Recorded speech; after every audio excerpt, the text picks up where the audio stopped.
Christopher from Berkeley with us, and he's going to tell us about large and expansion and string theory out of equilibrium. Over to you, Chris. Great, thank you. Anyone who knows me in Berkeley knows that I have an aversion to PowerPoint, so I thought that I would give the virtual version of a Blackboard talk because Zoom has a whiteboard feature. So I will start there. So yeah, thanks for having me. I wanted to talk about some work that I've been doing over the past, I guess, couple of years now with Petr Hojava, my advisor at Berkeley, on string theory out of equilibrium. And so if any of you have had the opportunity to look at any of the papers, the first two I have the archive numbers for. I'll put them here. So this is strings out of equilibrium. You'll see that there's a lot of details about what we've been doing with large N expansions, but there's absent a lot of motivating details that I wanted to share in the talk that I think will provide some context for why we are excited about the work that we're doing. So this is our first paper. This is the archive number for the second paper that I'm putting up. I can get the third paper in a bit.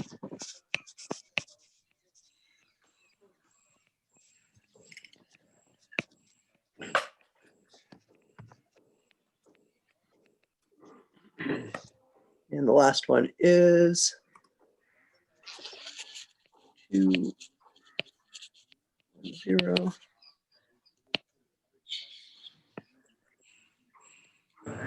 Excellent.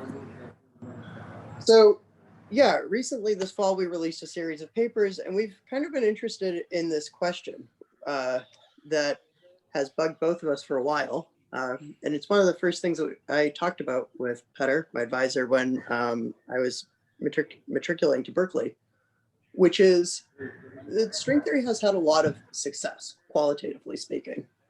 And the qualitative success has been in the unification of relativistic quantum field theories with the gravitational force.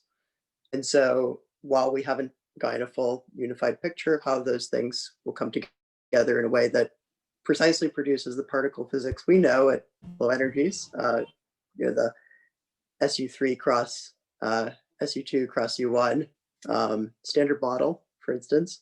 There's a lot of qualitative bits that are very exciting about string theory.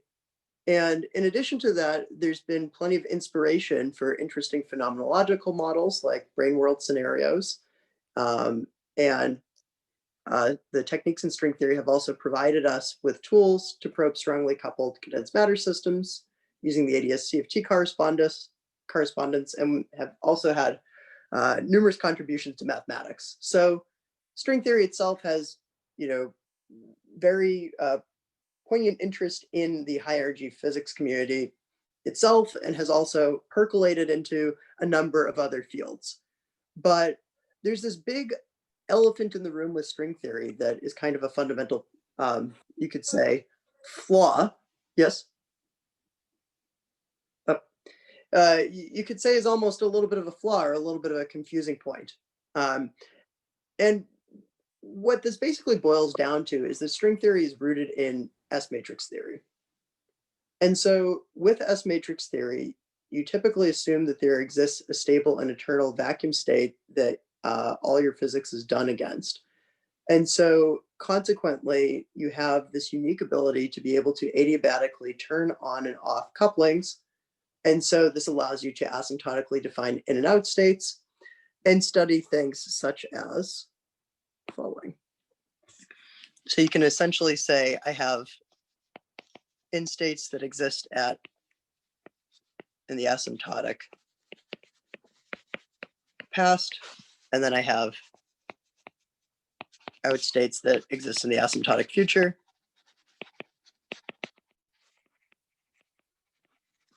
And there's some way of saying that I'm interested in computing amplitudes which are essentially overlap of in and out states. And the challenge with this is way too stringent an assumption when we want to talk about physics in general, things that we can generally compute. And so there are plenty of states that are not stable and eternal and just generic quantum systems. And these are things that are unstable, mixed states that aren't thermal states, for instance. These are out of equilibrium states. And this is very crisply, there's very crisp examples of where this would be relevant to string theory or to any quantum theory of gravity in general. So if one is trying to study cosmological settings, if one is trying to study real-time dynamics in a de Sitter universe, if one is trying to study the dynamics of evaporating black holes, these are examples of places where, at least semi-classically, you have an evolving space-time. And so consequently, it should be the case that you don't need to rely on S-matrix theory in order to study these situations in quantum gravity. But the challenge is that marrying quantum gravity and consequently string theory, because gravity is baked into it, with non-equilibrium physics is kind of hard. It's really not simple and straightforward as it is for something like field theory. And the reason that it's not simple is very straightforward to describe. So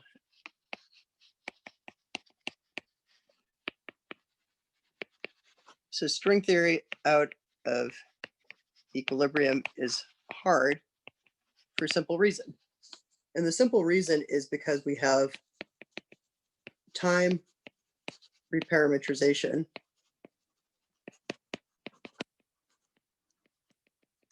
symmetry, which shows up as a gauge symmetry.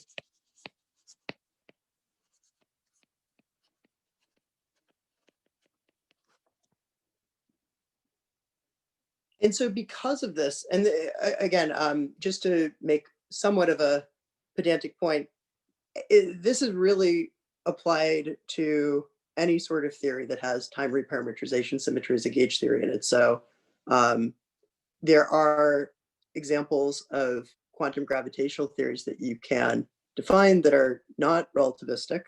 And those can lack time reparametrization symmetry as a gauge symmetry. So I'm not referring to that class of theories here. So basically, the presence of time reparametrization symmetry as a gauge symmetry ends up being in conflict with studying correlation functions of operators at a finite real time, because the finite real time itself is not like a well-defined thing. It's not gauge invariant. And so consequently, if you're trying to marry string theory with what you would want to study in out of equilibrium physics, it's kind of hard to understand what even the starting point would be. And so the reason we care about something like this is pretty straightforward. When we're dealing with something like semi-classical gravity, we do want to, like, there are situations in which we already use non-equilibrium techniques to study those systems. And so I'll give you a very concrete example here as a little bit of motivation of where this would show up and why one would expect that this should also show up in string theory to reproduce what's going on here. And this is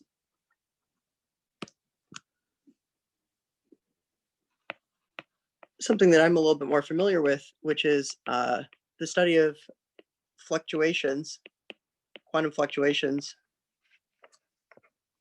in the theory of inflation. So when you're studying inflation in cosmology, you have a Hamiltonian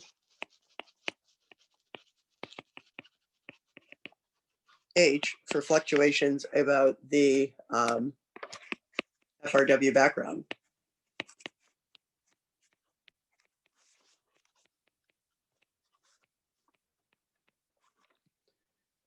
This Hamiltonian is going to be time dependent because the FRW background is time dependent. Consequently, what you can do is you can say, well, if I have, I can essentially set my boundary conditions in the infinite past. I can not do the same in the infinite future. And the reason why is because I don't have a static and eternal vacuum. And furthermore, what you're interested in studying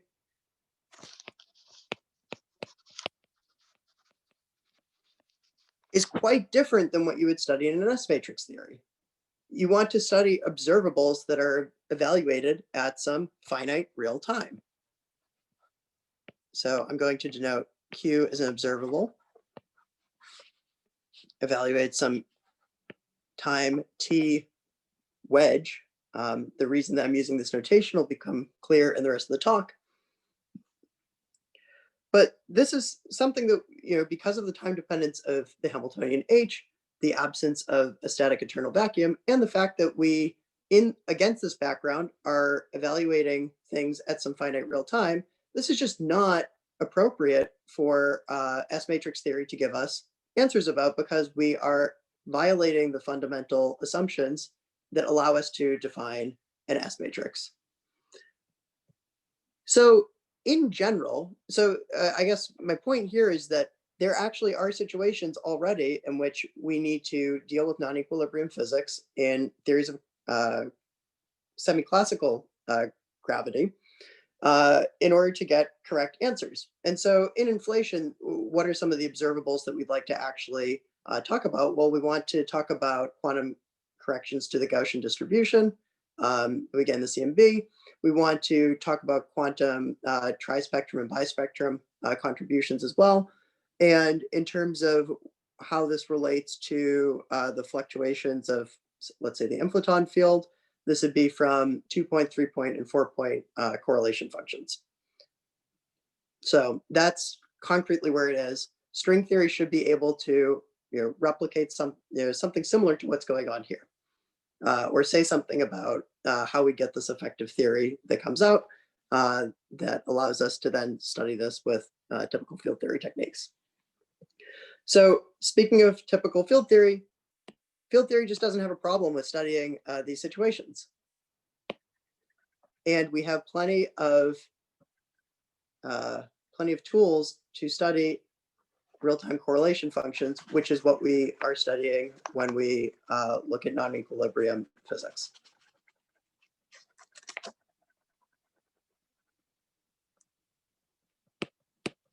Cool.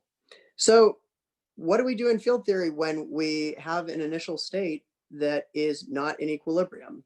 An initial state where we can't assume that there's a static and eternal background, vacuum rather. What we use is the Schwinger-Keldysh formalism.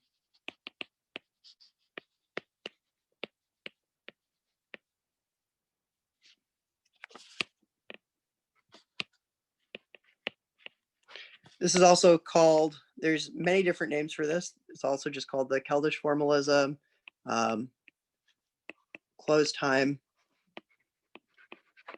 contour in for path integrals, another way of referring to it.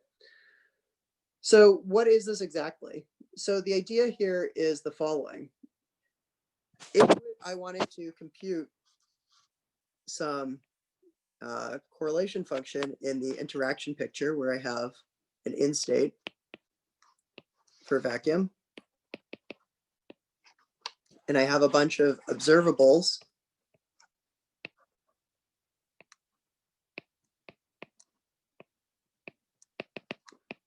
these are fields evaluated at some real times. I could, I'd apply normal time ordering, but because my bra is evaluated at the initial time, let's say T naught, I would need to do backward evolution in time in order to get back to that initial state with the inverse of the time evolution operator, where I'm defining the time evolution operator to be the following.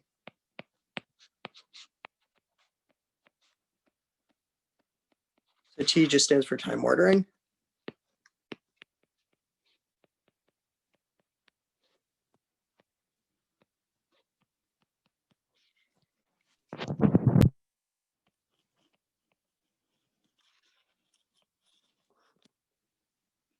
and V naught just the potential. So basically what happens, and this is just normal quantum mechanics that we'd be doing, is in order to study correlation functions in real time, there's forward evolution that occurs through this piece here in time. So there'll be evolution operators inserted between these guys, and everything is time order. And then there's backward evolution that occurs here to get back to the in state. So just regular rules of quantum mechanics for how to evaluate this. So consequently, there's going to be, because we have forward evolution and backward evolution, there's something that you can do in the path integral, which is you can just split your degrees of freedom up to track whether or not your fields are on the forward or backward part of a contour, of the time contour. And so I can draw this out.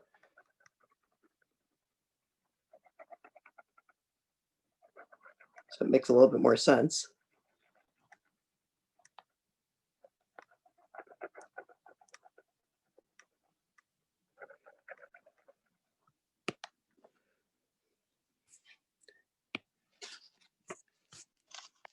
So basically, with the Schwinger-Keldysh contour, the idea would be that we're going to evaluate our path integral, if this is time t. It's going to be some integral over field content, e to the I s divided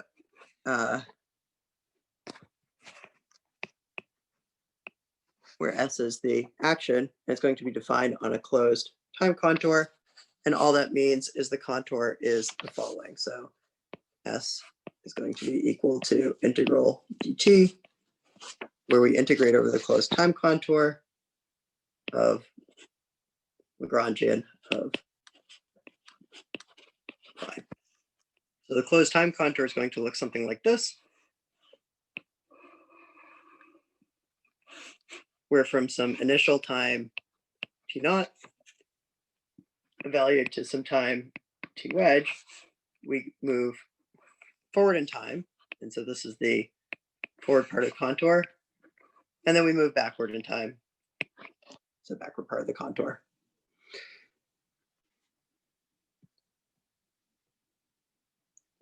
And so if I want to compute real-time correlation functions, I can say, well, I can, as I did previously, just assume that everything lives on the forward part of the contour. I can also insert things, operators on the backward side of the contour. And then I can compute the correlation functions. So essentially, if I wanted to do a rewriting, I would say that s is equal to integral dt of L of fields that live on the forward part of the contour minus L evaluated in terms of fields that live on the backward part of the contour, where this is the same L as I had previously before. And so the way that these fields are related is that at this final time t wedge, where the two parts of the contour wedge together, literally, we just stitch the fields together and say that they're equal there. And then otherwise, we assume that they're independent. So we're not truly doubling our degrees of freedom, but in effect, that is how we are tracking things.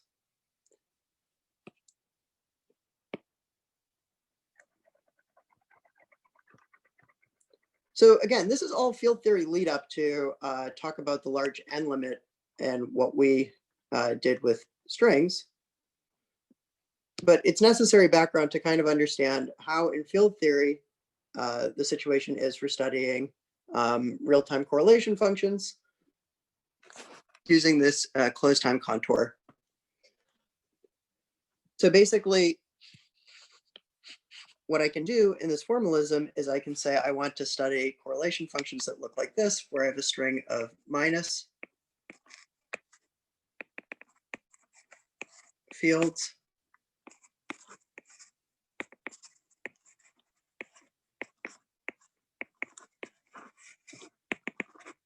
I'm going to continue to the next line.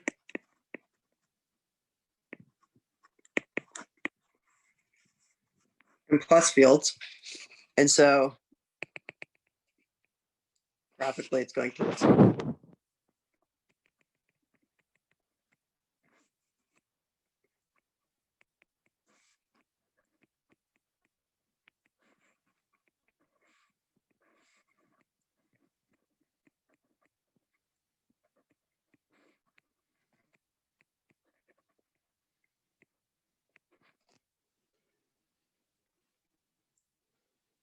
great.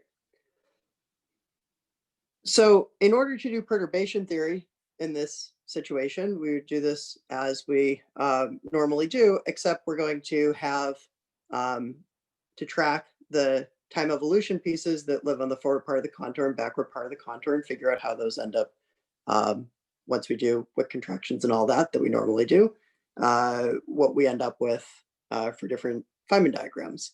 And so consequently, in terms of what this does for perturbation theory is if we had, say, like a phi cube theory where we have the bits that contribute in Feynman diagrams are propagators.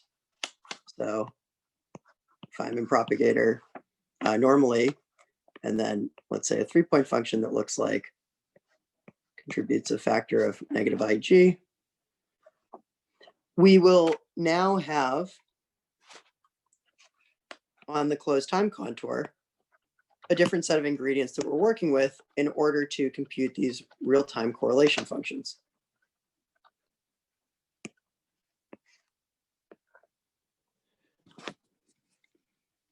So this over here is going to be the ingredients that we have in perturbation theory.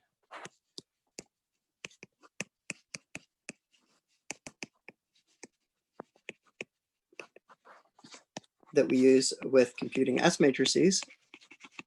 These are the two ingredients. And then for our real-time correlation functions in the Schwinger-Keldysh formalism, we're going to have the following. I'll start with the vertices because those are a little bit simpler. Because we just had Lagrangian in terms of the plus fields and Lagrangian in terms of the minus fields, there's no vertices that mix plus fields and minus fields. There's only vertices where propagators with a minus at the end or plus at the end all come together. And the vertices are complex conjugate of one another. And in addition, the kind of surprising bit for people who haven't studied non-equilibrium physics is that we'll still have Feynman propagators, and those are from the plus Wick contractions. There is the complex conjugated version, just like with the vertices, which is the minus propagators. So you can call this Feynman, the anti-Feynman propagator, so starred. There's also going to be plus, minus, and minus plus propagators, which are not technically propagators, but the reason that these end up being non-zero is because you have the stitching procedure that happens at that T wedge that I was talking about before, where the fields end up getting connected together. And because of this boundary condition at that instantaneous future time, you end up with these cross correlations that occur. And these cross correlations are essential for maintaining unitarity and the like. And the reason why is because basically when you take the Keldysh-Schwinger formalism and you take the limit that you were just dealing with, the true zero temperature vacuum of a theory, the Schwinger-Keldysh formalism ends up devolving or simplifying into the Kutkowski rules that you know in field theory. And these plus minus and minus plus propagators end up representing the cut propagators that you have in the Kutkowski rules for field theory. Cool. So consequently, one of the interesting things that you can think of with these plus minus propagators is that if I have a phi plus at some t plus and a phi minus at some t minus on this closed time contour that are inserted, you can think of it as the following, which is that you have to cut as you move from the plus side to the minus side. And in zero temperature, you're just putting these two on the propagator effectively on shell. You're only keeping the on shell piece. In general, these plus minus and minus plus bits represent in and out states in the theory in some sort of generalized sense, that they also track the background that you're on. So this is the situation for field theory. The question then is, wouldn't it be nice if this could just directly generalize and we could uplift this formalism to deal with strings? And so, like I said before, it's really hard to be able to figure out a priori what the string situation should look like because of time reparameterization invariance being an issue for, again, any full theory of quantum gravity or relativistic quantum gravity. However, there's a little bit of a hack that you can do, and this allows you to use the conventional field theory techniques to be able to say something about string theory generically, and that's through the large N expansion. So I'm going to put aside the Kelder-Springer bits for now and go a little bit into large N and how we were thinking about how this can extend to give us a little bit of a hint of some of the universal features that we think would need to be in an out of equilibrium version of strings. And that's really the first question that we want to be asking is, what just generally should perturbation theory look like for strings on this closed time contour before we move on to other bigger questions that are more lofty and kind of interesting to dream about, but don't necessarily have immediate answers for. So just a very brief summary, the large N expansion has had a rich history with strings since the 70s, when Hütte first pointed out that ribbon diagrams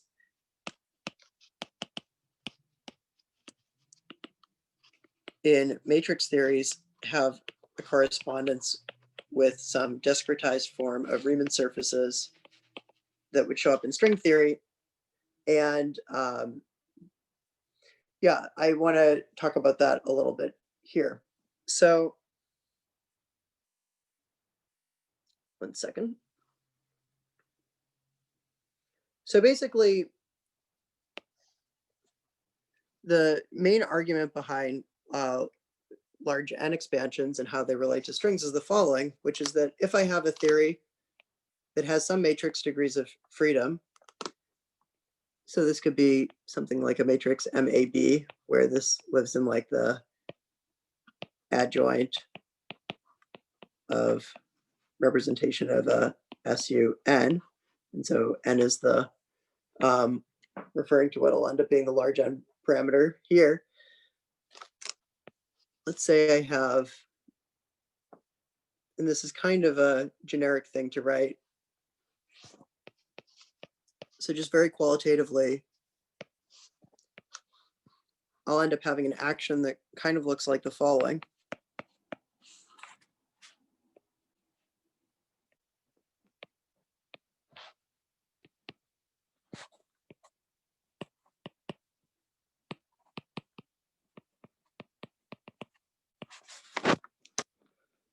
And so here the ... refers to I can have higher powers of M, and they might be slightly weighted in a different way. But basically, the fundamentals of what I'm going to say still end up standing.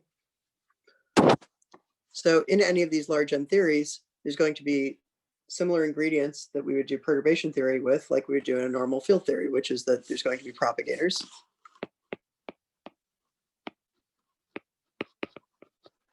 But the unique thing is that I can track the upstairs and downstairs indices for my propagators and write these as ribbons.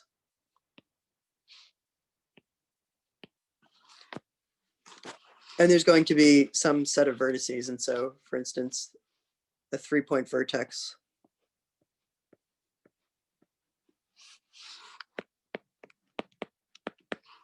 I'm going to drop the indices that would go along with there, but basically anytime you have the propagators coming together, you'll have the indices will end up flowing into one another according to where the arrows are flowing in the propagator that I put above. So if I put arrow notation here, the arrows would have to be going like this in order for the vertex to make sense. And so these are the allowed vertices. Basically, the point here is that we're going to have propagators scaling as in terms of this n factor that shows up in the SUN. Just as an example, we'll have propagators going as 1 over n, vertices going as n. And then the last bit here that is a little bit different than what we're doing with normal field theories in terms of this n expansion parameter we're considering is that anytime you have a closed face in a diagram, this is going to contribute a factor of n as well. And so this should be review for most people in the talk, or most people probably had some familiarity with this. So I'll wrap up this bit a little bit quicker.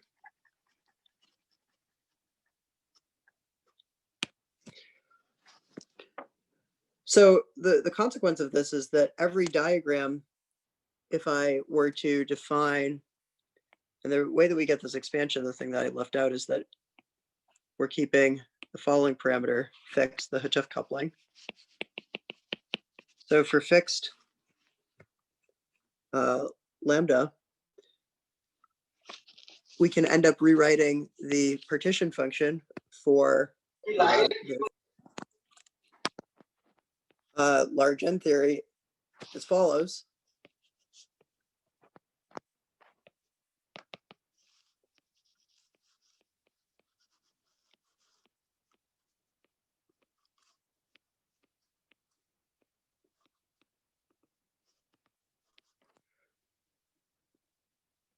Where there's going to be some factor that depends on the number of holes that show up in a diagram, which is dependent on the lambda Hutchuf coupling. And then otherwise, it's going to be weighted by factors of n. And so as some concrete examples here, basically, a diagram like this is going to end up covering a Riemann sphere. And there's a way of putting this on top of the Riemann sphere so that it ends up providing some discretization of that. And this is going to be weighted in an expansion by a factor of n squared because it has no holes in the Riemann surface. And consequently, if you were to do the counting for, this is the Euler characteristic. If you count up the vertices minus the propagators plus the number of faces, you would end up getting the same factor of n.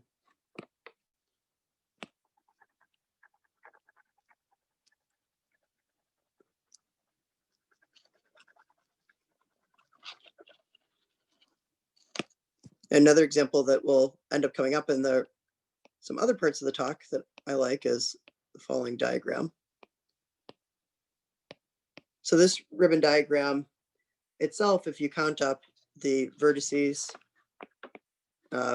minus propagators plus faces, this is going to, instead of coming out to a factor of 2, which shows up in the power of n, you're going to end up with, this comes out to 0. And consequently, this is going to end up covering, there's a way in which you can use this diagram to cover, in some discrete sense, the torus. And in the expansion, this ends up going as a factor of 0. And so consequently, if you take the large n limit, you really only keep, you end up weighting diagrams that have lower or higher Euler characteristic more than ones that have more and more negative Euler characteristic sign, or chi rather. Cool.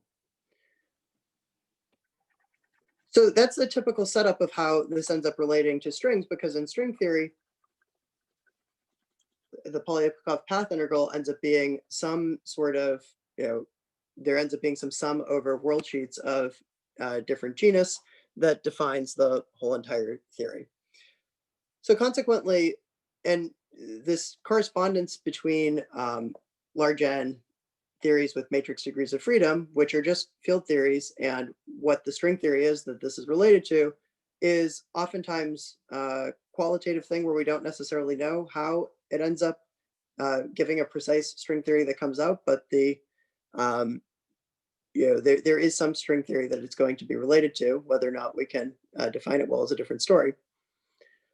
So the way that we were thinking of relating this all to out of equilibrium string theory is as follows, which is we have a good field theory here, which is that we have some action in terms of these matrix degrees of freedom. If you just put this theory on a closed time contour, we know how to do non-equilibrium physics with a normal field theory, and that applies to normal field theory with matrix degrees of freedom as well. And so on the Schwinger-Keldysh closed time contour, all we'll have is an action that depends on M still, and we can split this into an action that tracks the things on the matrix degrees of freedom on the forward contour and the matrix degrees of freedom on the backward contour. And so consequently, we can do the same large N expansion that you would do normally with at least providing a qualitative means of touching base with string theory. And you can see what sort of universal features, given the universality of this large N correspondence between theories, particle theories with, or field theories with matrix degrees of freedom and string theory, what is the expected features that should universally show up in some expansion, some refined worldsheet expansion in string theory. So this on the Schwinger-Keldysh contour gives us all the necessary ingredients we would need in order to be able to probe this. And so consequently, we're going to have very similar things to what we would have normally in field theory, which is we're going to have 4 bits of propagators. And the new feature is that we're now going to do this all in ribbon diagram notation. So there's plus plus propagators.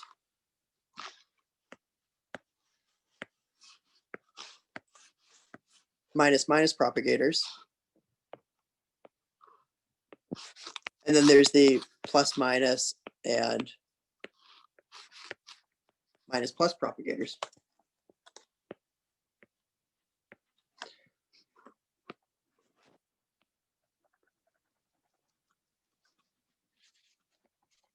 Just like in regular field theory as well, there's going to be the same types of vertices. And so again, just for the example of the 3-point,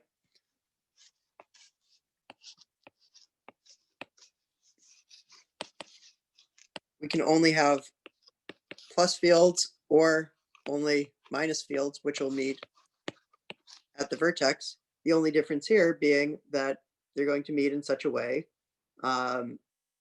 that all the ribbon diagram notation is satisfied. So the rules for the ribbon diagrams are satisfied. The real challenge now that becomes the following. We know that the ribbon diagrams end up covering, in some discretized sense, a Riemann surface. And so for each ribbon diagram, there's some Riemann surface that it lives atop of. And so we also know the following from non-equilibrium physics, which is that for these 3 and 4 propagators that I wrote down here, so the ones that traverse the closed time contour and are kind of cut by the final time t wedge, is wedge time, we know that we can kind of graphically represent this as having a cut in the middle of it. And we know that at 0 temperature, these cuts actually become the cuts that show up in the Kutkowski rules. The real question, though, becomes how does this uplift to how does this uplift to worldsheets and Riemann surfaces? Are there cuts that we would expect that would be going through the Riemann surfaces so that in a refined topological expansion that we'd expect that shows up in non-equilibrium string theory, string perturbation theory, would there be some sort of cut that is actually showing up on these Riemann surfaces?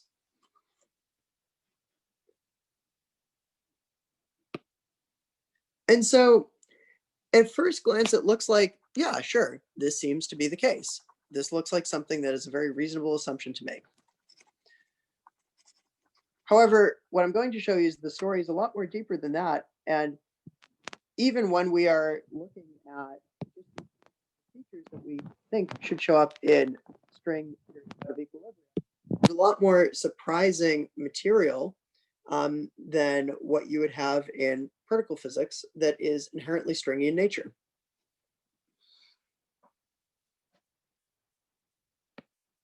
So going back to this example, for this ribbon diagram, this is about as simple a ribbon diagram as you can get.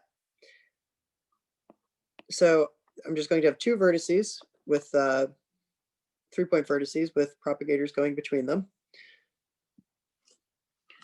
So there's going to be no plus minus and there's going to be no plus plus and no minus minus propagators here, only plus minus propagators. So plus minus, plus minus, plus minus.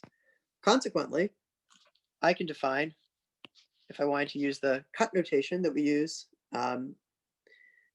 before, I would say that there's a cut that goes through these propagators. Just like in the what you're used to with field theory with the Kutkowski rules, we could put a cut that goes through all of the propagators. And in order to put this on a Riemann surface, basically the implication is the cut would have to wrap around onto itself through the back. And so the corresponding Riemann surface that we have is pretty simple. What we end up with is a plus bit of the Riemann surface. So basically the bit that we would expect corresponds to forward propagating degrees of freedom. And then a minus bit of the Riemann surface. So stuff that is only formed out of minus vertices and minus propagators would show up on one side, and the bits that would be formed out of plus vertices and plus propagators show up on the other side. And then we have this nice cut that goes between them. And so consequently, this diagram and many of the other diagrams for that are planar would seem to imply that you could break up a full Riemann surface sigma into a sigma plus and a sigma minus region. You have an S1 bit that would cut between them, and that's the end of story. And that's how you would end up uplifting things between these two different parts of the diagram. Sounds great. Sounds exactly like what you get in field theory, but for strings. And that would be wrong. So let's look at a diagram that I also wrote down before that shows that the story is a little bit more complicated than what we had before.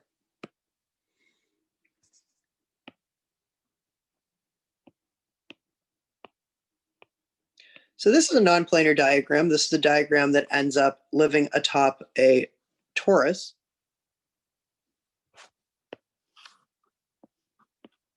And if we were to adorn this with plus and minus vertices, and consequently the plus plus, plus minus, minus plus, and minus minus propagators, we end up with some sort of refinement past what we would normally expect, where these would all be the same types of vertices and then the same types of propagators. The challenge with this is as soon as we start adorning these things, it becomes kind of hard to know what to do with the cuts. And if we were to look at one of the plaquettes that shows up with these cuts, it's kind of unclear how exactly we would take the cuts and just turn them into, as we did with this guy over here, we took a cut and the cuts just got extended and connected to one another and then wrapped around. How would we do the same thing here? So I'm going to speed through this part a little bit, but it turns out there is a way that you can do this, which is that every time cuts run through a plaquette, and so a good example would be if I had a hexagonal plaquette like this. So this is a closed face in the ribbon diagram.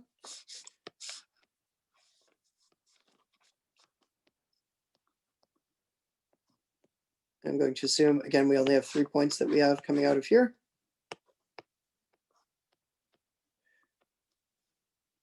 Anytime we have a cut, we're just going to join the cuts in the middle of the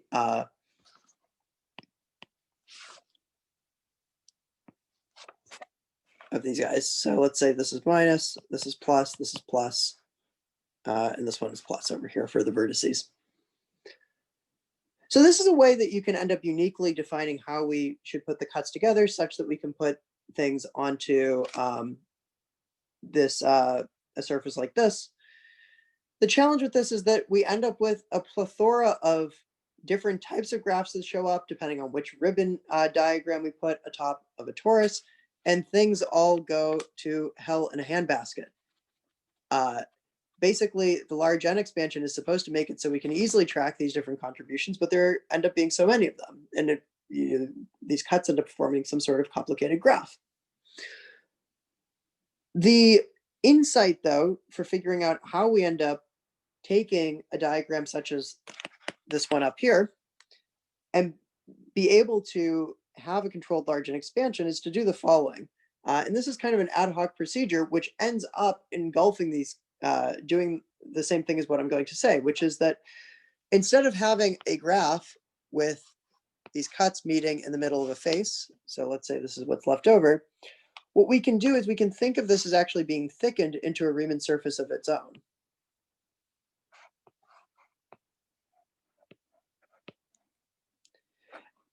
And this is not just some sort of completely wild and crazy procedure.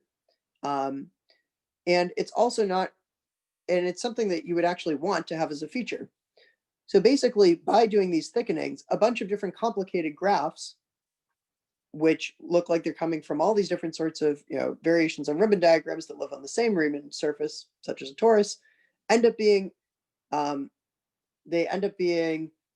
represented by one sort of two-dimensional topology that ends up collapsing non-uniquely into a bunch of different sorts of graphs if you were to de-thicken this region. So because this region occurs at this t wedge time that we were talking about, we end up calling this part of the Riemann surface, this extra contribution, the sigma wedge, so the wedge contribution.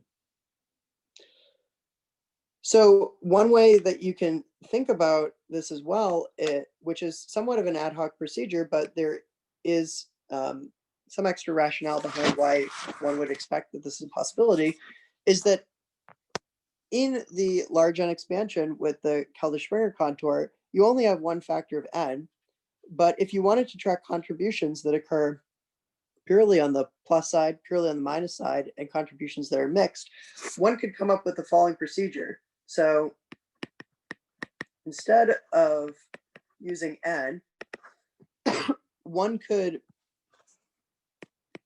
do the following. Anytime you have vertices or propagators or faces that only involve plus vertices, plus propagators, or faces that purely run through plus propagators and plus vertices, use a factor of n plus to go along with them and track the Euler characteristic that goes with that. Same with the minus bit. Anytime you have minus vertices, minus propagators, and minus faces, so faces that purely go through all of those, you can track an Euler characteristic that goes with the minus bit. And then the unique thing is anytime you have a wedge region, So basically any plus minus or minus plus propagators, or faces that are formed by traversing between plus and minus vertices, count that as a face that's a wedge face and calculate the Euler characteristic for that. And what you'll find is that you end up with consistent counting where the Euler characteristic is equal to the sum of the different parts.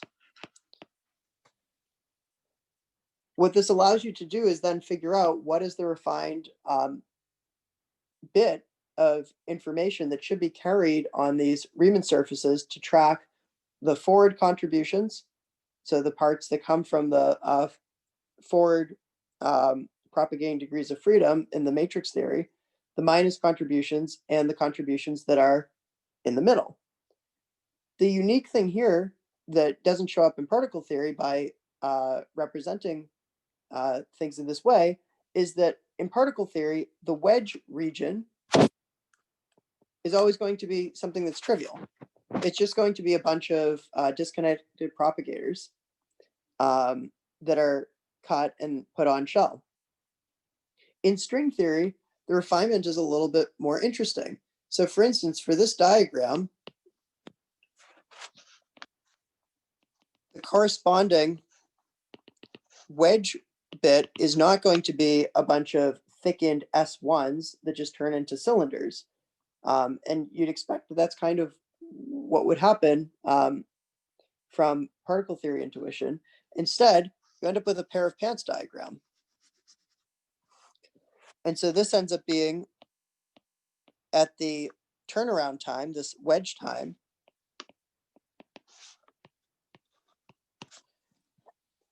this ends up being a non-trivial, there ends up being a non-trivial topological contribution, whereas with particle theory, you're not going to get any sort of non-trivial graph contribution there.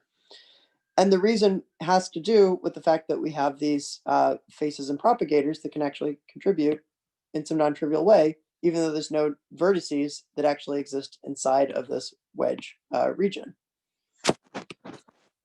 Another example where this gets even wonkier is the following, which is if we take the same ribbon diagram, but we adorn it with Hello. Yeah. Can I maybe interrupt a bit? So can you just tell me more precisely how are you defining your chi plus, chi minus, and this chi wedge in terms of sure. The number of the number of Feynman propagators, anti-Feynman propagators, and yeah. So if you're given a diagram, before I make it a ribbon, how do I exactly define n wedge and chi wedge? Absolutely, yeah. No, that's a very good question and a pretty straightforward thing to answer. So basically, like I said, we're going to do this splitting up in terms of n plus, n minus, and wedge for just tracking. At the end of the calculation, these things all get set to n again, because there's only one n from the matrix theory. Excuse me. But for the purposes of tracking, plus propagators are going to get a factor of 1 over n plus. Any sort of plus vertex is going to get a factor of n plus. And anytime we have a closed loop that only involves plus vertices and plus propagators, this is also going to contribute an n plus. Same with n minus. So if we have a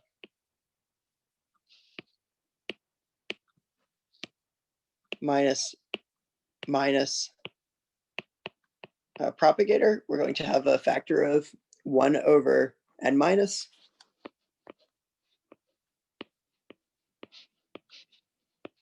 Minus vertex, n minus, and then a loop that only involves an edge of minus propagators. And again, those would, by the rules for perturbation theory here, hit minus vertices. We'd have a factor of n minus contribute to the diagram. With the wedge region, there are going to be two things that contribute. So if I have plus minus or minus plus propagators, this is going to be a 1 over n wedge contribution. And then if I have plaquettes, so closed faces, which some of the vertices are plus vertices along here that connect to plus plus propagators. Some of them are going to be plus vertices that connect via plus minus propagator to minus vertices. And those can connect to other minus vertices through minus minus propagators, but then they can connect again to plus vertices through a minus plus propagator. Those mixed faces that have mixed vertices and propagators are going to give a factor of n wedge. And so using these rules, which look as though they're ad hoc at first, these correctly end up reproducing the full Euler diagram of any of these, full Euler characteristic of any of these ribbon diagrams. It's going to segment the diagram into a bunch of possibly disconnected plus regions, possibly disconnected minus regions, which are only connected through these wedge regions. And so in order to define the Euler characteristic, what we're going to have is... Sorry, okay, can I just interrupt for a moment? So this last thing that you said, the mixed phase, it doesn't matter how many times you alternate between plus and minus. Is that the case? You always give it an n wedge. That's correct. That's always going to be an n wedge. So why does it not matter how many times you kind of flip back and forth? Is it, or it just works out that way? Is there some simple explanation for that? One of the simple, I don't know if there is a simple explanation that I can give off the top of my head. One of the ways that you can think of it in terms of these graphs is that the graphs that like are formed by extending these cuts that you would expect from particle theory don't necessarily, they have to connect in a unique way, and they don't necessarily care how many times you flip in these faces. So for instance,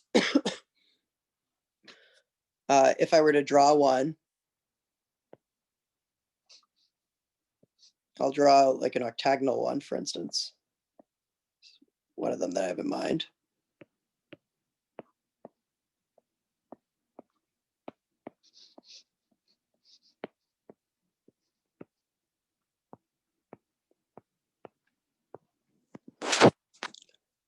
I can have a very extreme example where I go plus, minus, plus, minus, plus, minus, plus, minus. In terms of how my cuts go, I cut, cut, cut, cut, cut, cut, cut. Of course, these cuts are going to join up with other cuts in other parts of this full graph. But if this is just one part of the graph, the way the cuts join up is in the center of this face. And if I were to just say, well, I want some way of being able to represent this by a two-dimensional region instead, I can thicken the cuts.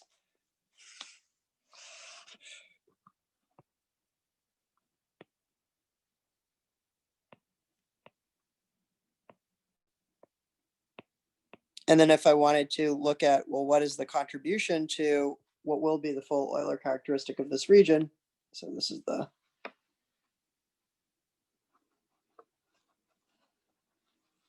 I'll try to fill this in as best I can.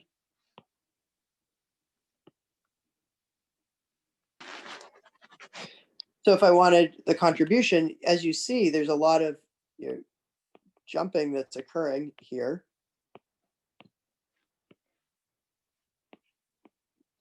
So in this particular one face, it's jumping many times, but it ends up forming a connected region in the middle. And so it doesn't matter that it jumped a bunch of times. The way that we have to uniquely extend the cuts into the center of the face determines how we thicken things. And so it doesn't matter how many times things jump in a particular face, but this internal face here ends up being mixed. And consequently, because it's one face, it's just going to have one contribution of a factor of n. And so because it's a mixed face, it has to be a factor of n wedge from the interface.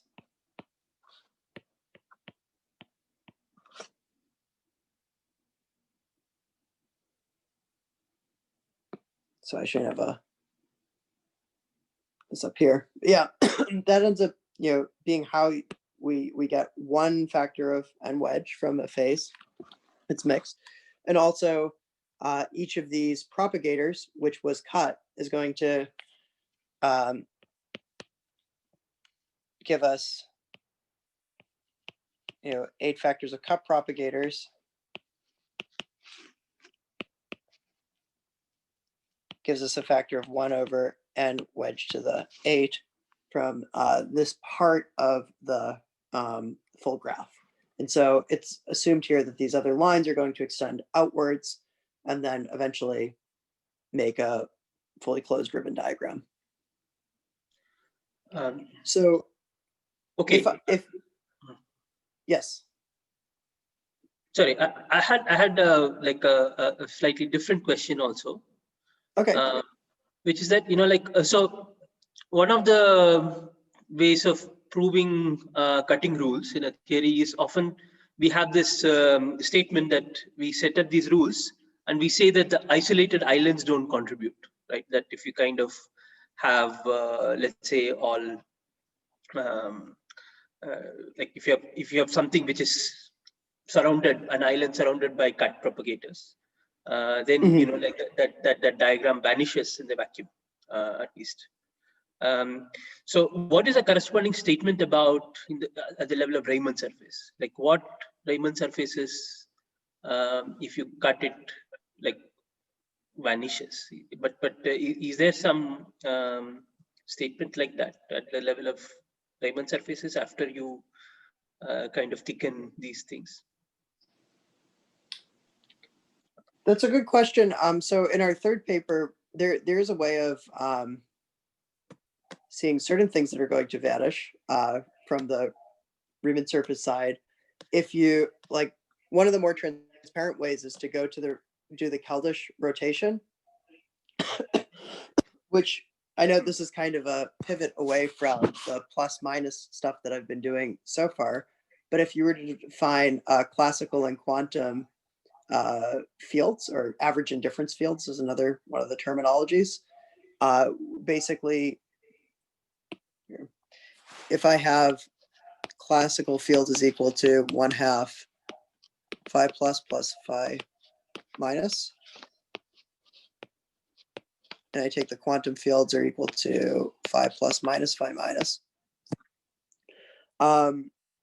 There's some way of doing a similar type of topological expansion, or in terms of ribbon diagrams, where you end up tracking quantum and classical contributions. And basically, we have a particular type of notation that shows that there's going to be certain diagrams that just end up vanishing. And that can be found in our third paper, but it's kind of unrelated, or it's related, but it's kind of hard for me to very easily relate that to the plus minus formalism, because it's expected that there's going to be some infinite resummation of diagrams, of ribbon diagrams, that relates the plus minus formalism to this like Keldysh rotated formalism. So I guess to answer your question, we don't have a easy way right now that I can think of off the top of my head of what's going to absolutely vanish in this. Basically, in terms of, it might become clear. Maybe I'll be able to like more crisply talk about this in a sec. How about I finish what I was going to show before and finish answering your other question. Okay, thanks. So, yeah, of course.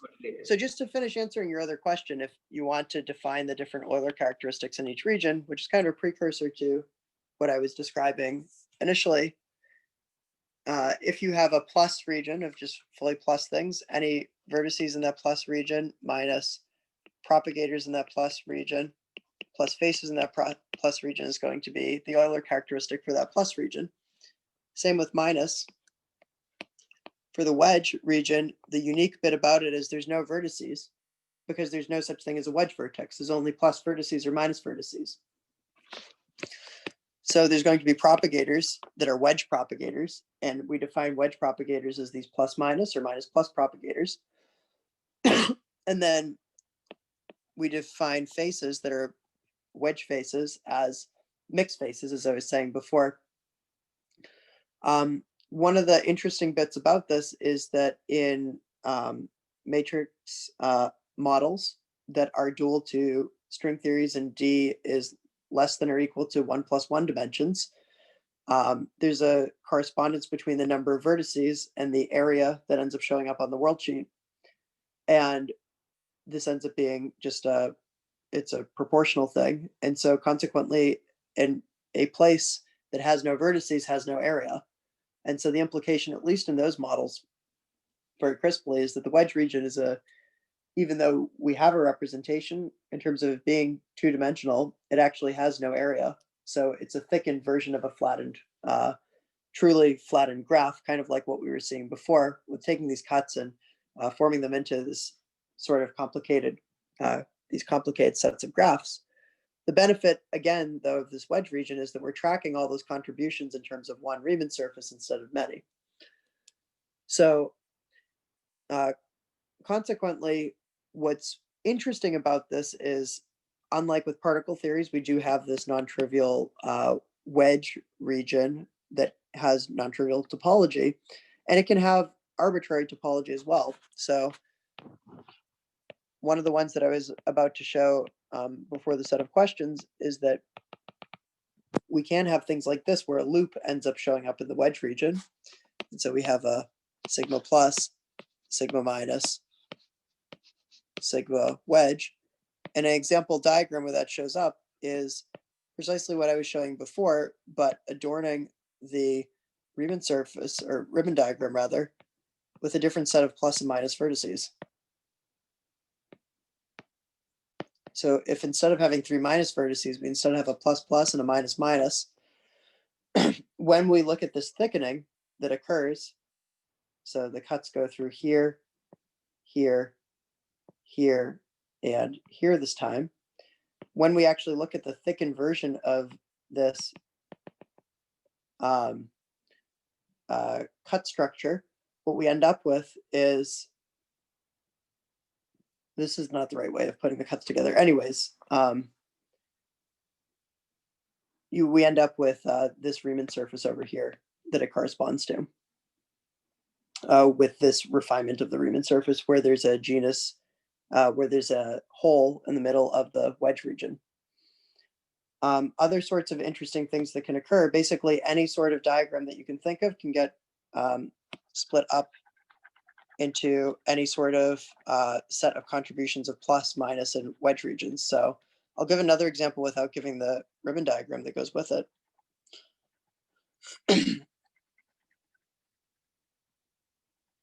And then there's plenty of other things I can talk about, but I'll leave it open to any sorts of questions after that. So we can also have diagrams that look like the following. Actually, I'm going to do this.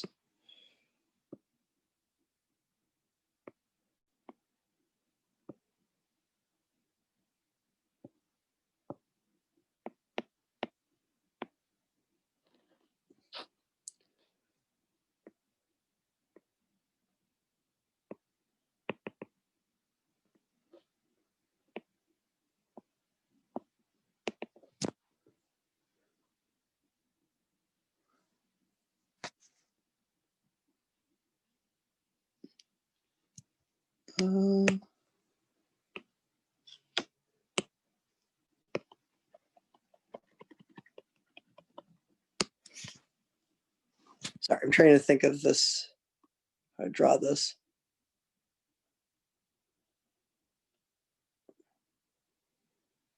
Um,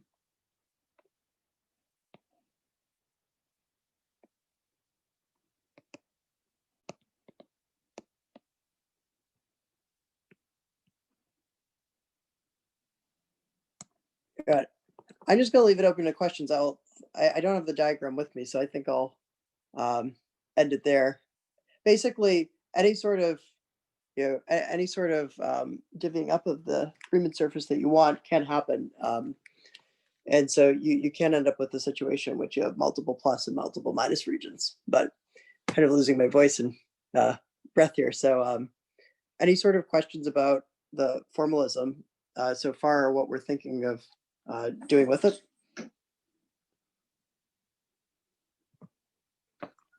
Sorry, just like a kind of follow-up of my previous question. Like, can you have let's say a plus region which is completely encircled by wedge regions, and then something outside that?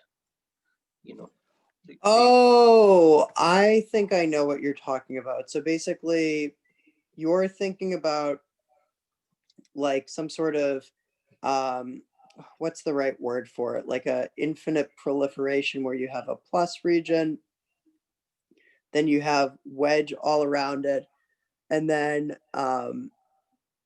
maybe that goes to like some sort of minus region, and there's another wedge and a plus or whatnot.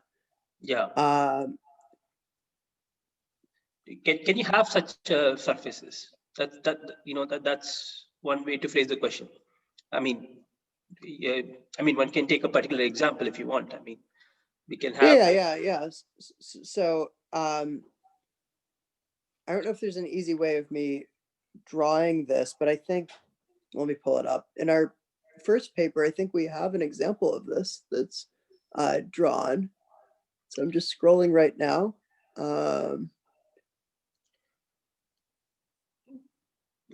Like you can just take the torus, okay? Let's take the torus with the, So the loop in the middle region. You kind of divide the torus into 3 regions with the loop being in the middle. And let's say if the 2 edge caps are plus, or something, let's see. Well, yeah, I guess you have to do something more complicated. Sorry, I take that back. Yeah, but you get what I'm asking. Can you have such kind of like? Is there a rule of like what kind of regions are allowed? Like and what kind of? I'm trying to understand what are exactly the rules which tell you what kind of ways of dividing the Riemann surfaces occur in this matrix model calculations. Yeah, so this is something that we can't necessarily get from from the large N construction directly, but one of the things that we end up covering in our paper is related to this. So the figure that we have is actually quite complicated, and so I would direct you to figure 18. And I think this, so in the first paper, this is the one from August. I think this ends up being what you're talking about, where you basically end up with these like islands of minus or plus regions where it's encircled by a wedge region. And so you would have something that kind of looks like on a sphere this, where let's say I have a plus region, wedge. I have some sort of like minus region that comes out here.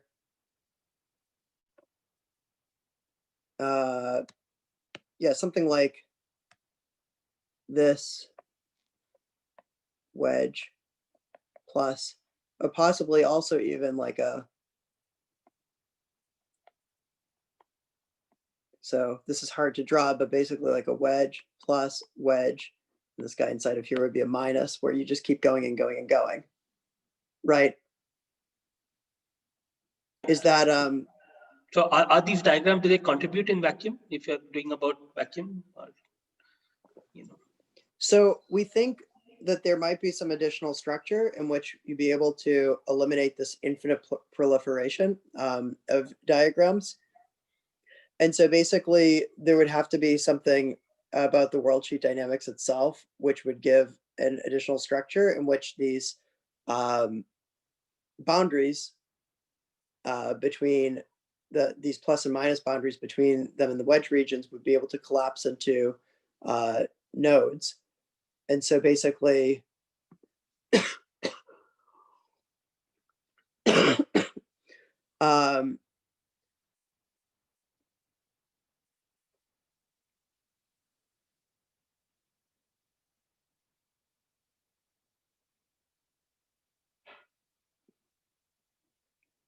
I have to think about this again.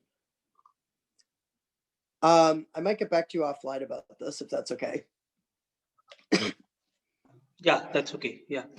Yeah, but we do have a bit in our paper about this. The first one.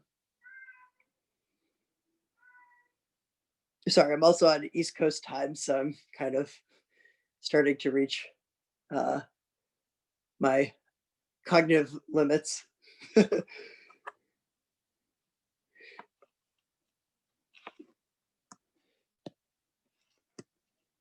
But any other questions or? Yeah, just one more and then I'll shut up. So, I mean, the question of this is a more general question, which is about so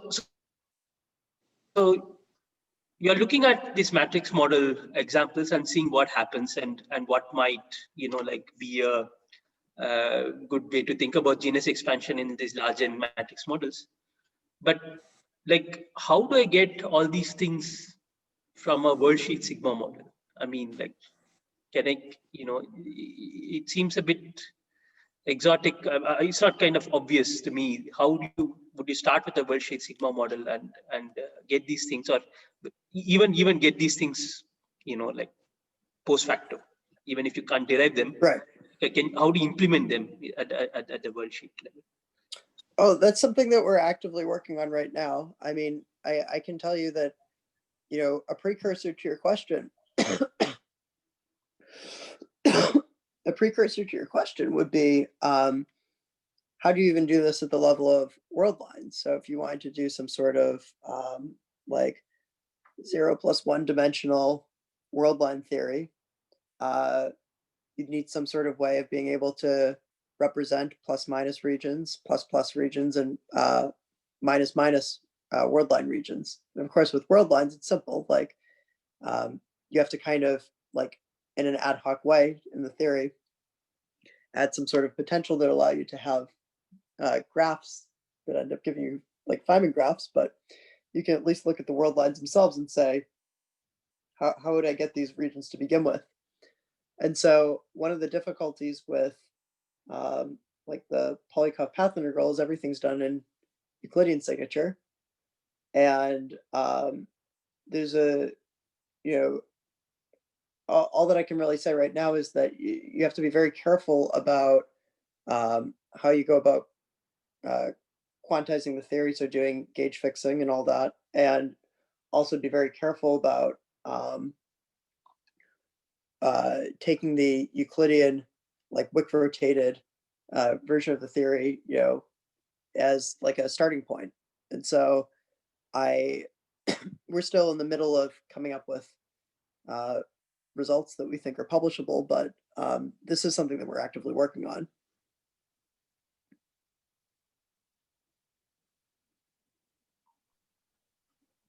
Okay, thanks. Yeah. All right.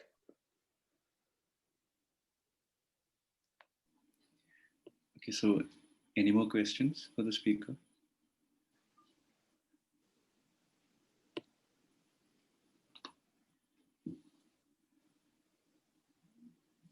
Okay, if all not, right, let's thank Christopher for that wonderful talk.